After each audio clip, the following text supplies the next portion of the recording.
Hello আমার প্রিয় বন্ধুরা, কেমন আছো? নিশ্চয়ই তোমরা আমার গল্পগুলো শুনে শুনে খুব সুখ নিচ্ছ আর আনন্দে আছো।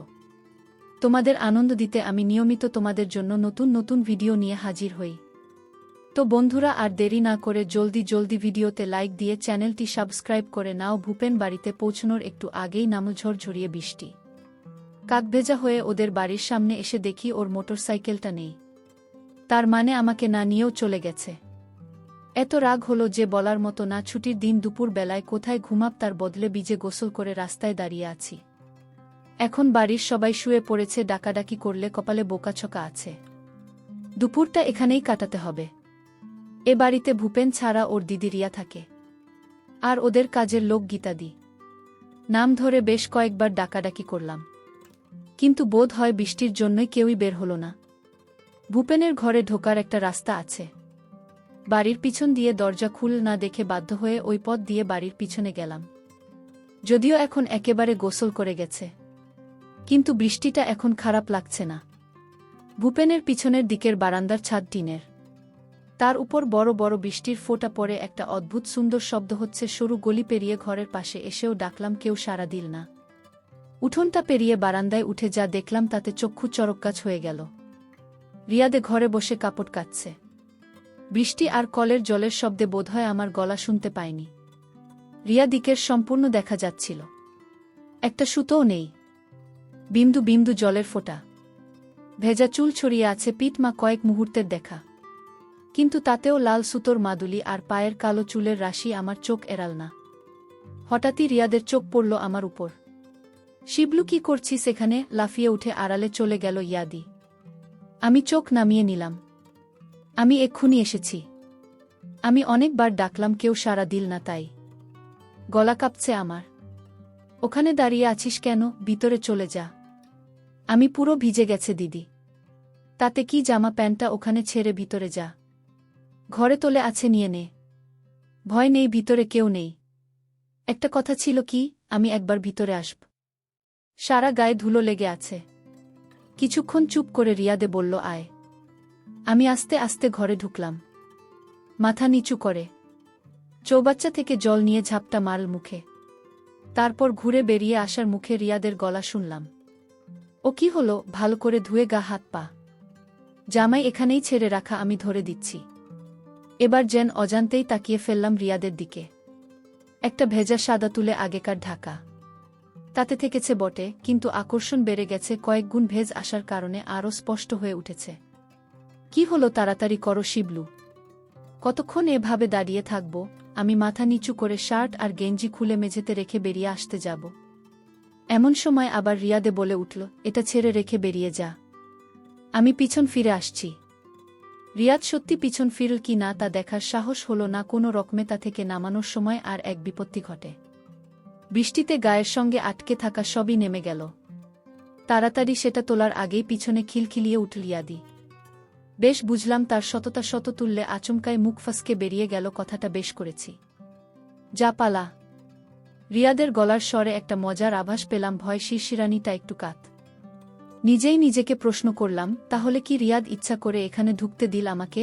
এক পায়ে ভর দিয়ে জিজ্ঞাসা করলাম, জেঠু জেঠিমা নেই? না, পুরনো বাড়িতে গেছে। গৌরী ইত্যাদি কোথায়? সকলের খোঁজ করছিস কেন? এমনি অনেকক্ষণ ধরে ডাকছিলাম, কেউ বলল না তো, তাই তো তুই সিনেমা দেখার সুযোগ পেলেই ফ্রিতে। তা বটে, তবে শুধু ট্রেলার। এরকম সিনেমার জন্য আমি ব্ল্যাকে টিকিট কাটতেও রাজি। আমার সাহস বাড়ছে ক্রমশ। পাকামি করিস না, যা ভাগ। ইয়াদি, কি একবার দেখাবে? মানে একবার দেখব তোমাকে। কি খুব ইচ্ছা করছে? বেরো এক্ষুনি প্লিজ দিদি, এরকম সুযোগ আর পাব না, দেখাচ্ছি মজা। এক ধাক্কায় আমাকে বের করে কল ঘরের দরজা বন্ধ করে দিল দিদি। আমি হতাশ হয়ে ঘুরে এলাম। ভূপেনের ঘর থেকে একটা তোয়ালে নিয়ে রাখলাম। ভূপেনের ঘরের বারান্দা থেকে নিচে দেখা যায়। এখানে বসে বেশ কয়েকবার আড়াল থেকে আমরা গৌরী তাদের পানি বের করা দেখেছি। বারান্দায় সরে এসে নিচের দিকে তাকিয়ে রইলাম। মিনিট 10 পরে স্নান সেরে বেরোনোর ইয়াদি, পরনে গামছা ছাড়া আর কিছু নেই। ওইভাবে উঠোন পেরিয়ে পিছনের দিকের দরজা বন্ধ করে উপরে উঠে এলো। আয়নার সামনে নিচু তুলে বসল ইয়াদি। আমি পাউডারের কৌটো থেকে হাতের তালুতে পাউডার ধরলাম। তারপর রিয়াদের পিঠে দিলাম। আমি আস্তে আস্তে হাতটা নামালাম। তলাতে আটকে যাচ্ছে। রিয়া দিদি দিদি কিছু না বলে তোয়ালের গেটটা খুলে দিন, তারপর আমাকে ঠেলে সরিয়ে উঠে দাঁড়াতেই তোয়ালেটা শুকনো পাতার মতো খসে পড়ল। দেখবি বলছি না, দেখ কি দেখবি? হাই সত্যিই কি দেখ, বুঝে উঠতে পারছিলাম না। এত কাছে একেবারে আদি সব কেমন গুলিয়ে গেল, যেন নিজের গায়ে চিমটি কেটে দেখতে ইচ্ছে করছে। স্বপ্ন দেখছে কি না চোখের সামনে একজন দেখাচ্ছে ভেবে পাচ্ছিলাম না। কি করব, থরথর করে কাঁপছে সারা শরীর। চোখ সব কিছু দেখতে চাইছে, কিন্তু কেন জানি না সাহস করে উঠতে পারছি না। কি হলো দেখবি না, নরম গলায় বলল ইয়াদি। টাকা টাকা বলছি। আমার দিকে আস্তে আস্তে চোখ খুললাম। রিয়া দিকে ভীষণ সুন্দরী লাগছে, সেটা বলাই বাহুল্য।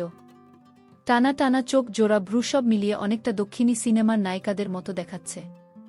ভেজা চুল ছড়িয়ে আছে পিঠে ঘাড়ে, চুলের মধ্যে ঘাড়ে কাঁধে এখনও জলের ফোঁটা লেগে রয়েছে। রিয়াদের চোখে চোখ পড়তেই চোখ নামালাম নিচের দিকে।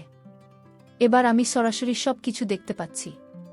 রিয়াদের গায়ের রঙের তুলনায় বেশ পরিষ্কার, তবে তা দক্ষিণী নায়িকাদের মতো বেশ বড় হয়, যেন অনেকটা মধ্যে আকর্ষণকে উপেক্ষা করে আকর্ষণ করছে আমাকে। রিয়াদের কথা শুনে আমার সম্বিত ফিরল। তাকালাম ওর মুখের দিকে। কি রে, বললি না তো কেমন খুব সুন্দর? একটু ধরো, পারমিশন নিচ্ছিস? যদি দাও। আমার মাথার চুল খামচে ধরে রেখেই বলল, ওরে বাদর, ধর, যা খুশি করো। বুঝিস নাকি কিছু? আমি খুশিতে থাকতে না পেরে দুই হাতে দুইটা ধরলাম। আমার মনে হলো পিছলে বেরিয়ে গেল বুঝি। ইদ্দি বলে উঠল আস্তে, শিবলু শরীর, অনেক সময় আছে, তাড়াহুড়ো করিস না, তাহলে তোর ভাল লাগবে না, আমারও না। আমাকে বিছানার কাছে নিয়ে এলো রিয়া দি। তারপর একটা ততক্ষণে আমার কলাগাছ। এবার বিছানায় শুয়ে পড়েও বলল, নে যা দেখবি দেখ। আমি এবার নিচে মনোনিবেশ করলাম। নিচ থেকে নেমে এসেছে হালকা চুলের রেখা, সেটাই নিচে নেমে বেশ ঘন জঙ্গল তৈরি করেছে। আমি হাত দিয়ে তার মধ্যে বিলি কাটতে লাগলাম। রিয়াদে নড়ে ওঠে, শক্ত হয়ে গেল। মেঘের জন্য ঘরে আলো কম, তাছাড়া জানালার পর্দাগুলো টাঙানো, তাই বিশেষ কিছু দেখতে পেলাম না। আন্দাজে আরও গভীরে নিয়ে গেলাম। এতদিনের সিনেমার ম্যাগাজিন দেখার অভিজ্ঞতার সঙ্গে মিলিয়ে আন্দাজ করার চেষ্টা করছিলাম। নামলাম নরম একটা খাজের মধ্যে। রিয়া দিয়ে চোখ বুজে ফেলেছে, শ্বাস পড়ছে ঘন ঘন। বেশ বুঝেছি ও খুব এনজয় করছে। তাড়াহুড়ো করার কোনো মানে হয় না। আমি এবার আমার নামিয়ে আনলাম। ভাল লাগছে দিদি। হঠাৎ আমার বাথরুম চাপ দেওয়ায় রিয়াদকে বললাম, ইয়াদি বাথরুম যাব? কি বাথরুম এখন প্লিজ, খুব জোরে পেয়েছে। এখন নিচে নামতে হবে না, এদিকে আয়। বাধ্য ছেলের মতো রিয়াদকে অনুসরণ করলাম। বারান্দার এক কোণে এসে পাল্লাটা খুলে দিল আর বলল, এখানে করেনি, বৃষ্টিতে ধুয়ে যাবে। বারান্দায় দিকটা গাছে ঘেরা, তাছাড়া বৃষ্টির তোড়ে এখন চারদিক সাদা হয়ে আছে। গ্রিলের ফাঁক দিয়ে গলিয়ে দিলাম। হঠাৎ পিঠে নরম কিছু দেখলাম, পিছন থেকে আমাকে জড়িয়ে ধরেছে ইয়াদি। কাজ মিটিয়ে জানালা বন্ধ করে দিলাম। রিয়াদি আমাকে ওইভাবে ধরে ধরেই ঘর পর্যন্ত এলো। কিরে, ভালো লাগল দেখে? খুব কোনো ক্রমে বললাম আমি। যদি ভালো কাজ করতে পারি তাহলে পরেও কাজ করার সুযোগ দিদি করে দেবে। তারপর থেকে আমরা এখনো ওঠেনি। আমি প্রশ্ন করলাম, ভূপেন কখন ফিরবে? 5:30টার আগে নয়, তোদের ম্যাচটা আজ হচ্ছে না? ভূপেন বাকিদের সাথে সিনেমায় গেছে, গৌরী ইত্যাদি ওখানে গেছে। তুমি জানতে আমি এসব? না তো তাহলে কি? তাহলে এত সুযোগ করে দিলে আমাকে, তুই তো বারান্দাতেই আমাকে দেখে নিয়েছিস, আর আড়াল করে কি লাভ? বাথরুমে তুলে দেখে খুব লোভ হলো। চান করতে করতে ভাবছিলাম কি করব, শেষ পর্যন্ত করে ফেললাম। সত্যিই তুমি খুব সুন্দর ইয়াদি। তুইও। সব দেখি নাম। কেন, বাথরুমে যাব? আমিও যাব। তাহলে যা, আগে ঘুরে আয়। আমি যাব না, তুমি করবে সেটা দেখতে যাব। ব্যাট যাবে তুমি তো, আমার দেখলে না, আমি দেখব না। অনেক অনুরোধ শেষ পর্যন্ত রাজি করলাম রিয়া দিকে। এর আলো জ্বালিয়েও আমার মুখোমুখি বসল। তারপর চোখ বন্ধ করে শুরু করল। ঝর্ণার মতো জলের ধারা বেরিয়ে এলো, প্রথমে অল্প, তারপর গল্প নিয়ে। ইয়াদি, কি চান করবে একসাথে? করব, তবে আজ না, অন্য দিন। তুই উপরে যা, আমি আসছি। যাক, তাহলে ভবিষ্যতেও সুযোগ আছে। এটুকু নিয়ে আবার উপরে উঠে এলাম আমি। দ্বিতীয় সুযোগটাও আচমকাই এলো। 2 দিন আগে রিয়াদে হঠাৎ আমার বাড়ি এসে হাজির। সোজাসুজি একেবারে মার কাছে। আমি প্রথমে একটু ভয় পেয়েছিলাম, তারপর আড়ি পেতে দুজনের কথা শুনলাম। সে কি রে, কবে হলো? কাল রাতে ফোন এসেছিল। সকালেই মা, বাবা আর ভাই চলে গেছে একেবারে হঠাৎ। তো তা বটে, বাড়ি তো আর ফাঁকা রাখা যাবে না। তাছাড়া আমার টিউশনগুলোও আছে, তাই আমাকে থাকতে হলো। তুমি একটু শিবলুকে বলো ওর খুব অসুবিধা না হলে যেন এই 3 দিন যদি রাতটুকু আমাদের বাড়িতে গিয়ে থাকে। অসুবিধা আবার কিসের? দিনরাত আড্ডা মেরে বেড়াচ্ছে। ওকে কি আমি একবার জিজ্ঞাসা করব? না না, তোকে কিছু জিজ্ঞাসা করতে হবে না। ও যাবে তাহলে বলো রাতের খাওয়াটা আমার সাথে খেয়ে নেবে। আমাদের তো কাজের লোক রান্না করে দিয়ে যায়, অসুবিধা হবে না। ঠিক আছে, আসি তাহলে। সে কি, কিছু খাবি না? না গো, একটা ব্যাচ বসিয়ে এসেছি। রিকশা দাঁড়িয়ে আছে, যা তাহলে সাবধানে যাস। রিয়াদে বেরোনোর আগে আমি এক দৌড়ে নিচে নেমে এলাম, দিয়ে যাবার সময় আমার দিকে মুচকি হেসে বেরিয়ে গেল। আমিও হাসলাম। মায়ের হুকুম অনুযায়ী রাত 8টা নাগাদ সাইকেল নিয়ে ভূপেনের বাড়ির দিকে রওনা দিলাম। অবশ্য যাবার আগে একটু কপট আপত্তি করেছি। আমাকে কেন, ধুর, অন্যের বাড়িতে থাকতে ভালো লাগে না, না এইসব আর কি। কিন্তু মা বলল একটা মেয়ে বাড়িতে একা থাকবে। তোর কি কোনো কাণ্ডজ্ঞান নেই? আপত্তি না বাড়িয়ে আমি বেরিয়ে এলাম। পৌঁছাতে 5 মিনিটের বেশি লাগল না। রিয়া দোতলার বারান্দায় দাঁড়িয়েছিল। আমায় দেখে নিচে নেমে এসে দরজা খুল। আমি সাইকেলটা সিটের নিচে রেখে ওকে পিছন থেকে। রিয়াদে বোধ হয় সবে স্নান করেছে, চুল এখনো ভিজে। আমি ভেবেছিলাম বাসায় কেউ নেই, তাই আমি। রিয়াদে কিছুক্ষণ পরে বলল, আর না, রান্নাঘরে গৌরী ইত্যাদি আছে। দুজনে ওপরে উঠে এলাম। ঘরে টিভি চলছে। চ্যানেল পাল্টে পাল্টে কিছুক্ষণ টিভি দেখার পরেই গৌরী তা দিয়ে সে জানাল তার কাজ শেষ।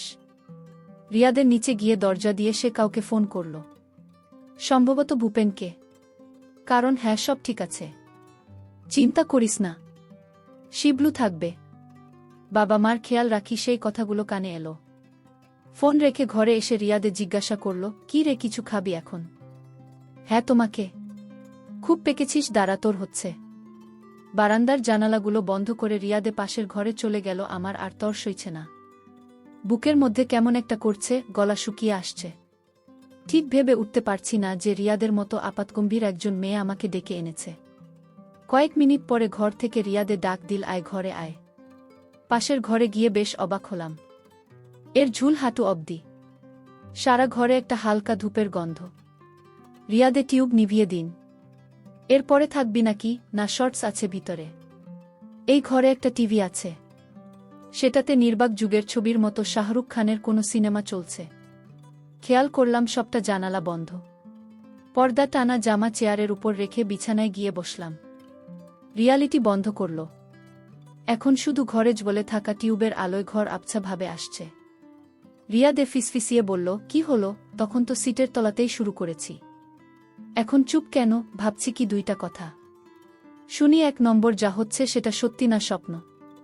আর এই পোড়া থাকার কি খুব দরকার আছে? গুনগুন করে গান গাওয়ার সঙ্গে সঙ্গে পা নাচাচ্ছে ইয়াদি। আগের দিন খুব ভালো করে লক্ষ্য করেছি, রিয়াদের গায়ের রং ঠিক ফর্সা বলা যায় না। বিজ্ঞাপনের ভাষায় উজ্জ্বল শ্যামবর্ণ। ভগবান খুব যত্ন করে তৈরি করেছে রিয়াদিকে। অবশ্য আগের দিনের ঘটনাটা না ঘটলে তেমন কিছুই জানা যেত না, কারণ অন্য সময় রিয়া এতটাই গম্ভীর থাকে যে কথা বলতে সাহস পেতাম না আমি।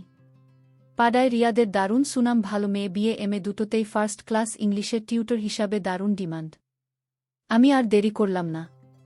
হঠাৎই ডাইনিং টেবিলের উপর চোখ পড়ল। বিছানা থেকে নেমে গেলাম। সব জানালা দেওয়া আছে। জিজ্ঞাসা করলাম আমি। হ্যাঁ, কিন্তু তুই কোথায় যাচ্ছিস? উত্তর না দিয়ে যাও ঘরে গিয়ে টেবিলের উপর থেকে টমেটো সসের বোতল খুললাম। হাতের মধ্যে বেশ খানিকটা সস ঢেলে নিলাম। আমি স্বামী, আশা করি গল্পটি ভালো লাগবে এবং অবশ্যই আমার চ্যানেলটি সাবস্ক্রাইব করে পাশেই থাকবে।